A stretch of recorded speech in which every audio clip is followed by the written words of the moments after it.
সব থেকে ইম্পর্টেন্ট শান্তি, শান্তিতে নোবেল পুরস্কার কে পায়? ঠিক আছে, শান্তিতে নোবেল পুরস্কার কে পায়? সে হচ্ছে কে? সে হচ্ছে ভেনেজুয়েলার মারিয়া করিনা মাসাদো। ঠিক আছে, মারিয়া করিনা মাচাদো। ঠিক আছে, মারিয়া নামটা মনে রাখবে আর ভেনেজুয়েলা নামটা মনে রাখবে। কেন উনি নোবেল পেয়েছে? তার কারণ হচ্ছে এই ভেনেজুয়েলায়, মানে ভেনেজুয়েলায় কি বলতো, ডিকটেটরশিপ চলে, একনায়কতন্ত্র চলে। তার এগেনস্টে মারিয়া করিনা মাসাদো, ঠিক আছে, শুধু মারিয়া নামটা মনে রাখবে তাহলেই হবে।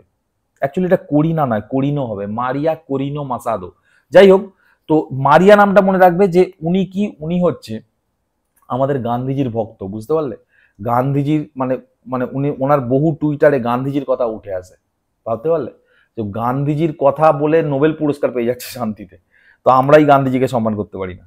তো যাই হোক, মারিয়া হচ্ছে কি, মারিয়া হচ্ছে তোমার মারিয়া করিনো মাসাদো। উনি হচ্ছে কি, উনি হচ্ছে শান্তিতে নোবেল পুরস্কার পাচ্ছে। এই ভেনেজুয়েলা দেশের যে একনায়কতন্ত্র, তার এগেনস্টে উনি শান্তির যে মিছিল করে, তার জন্যই কিন্তু এই নোবেল পুরস্কারটা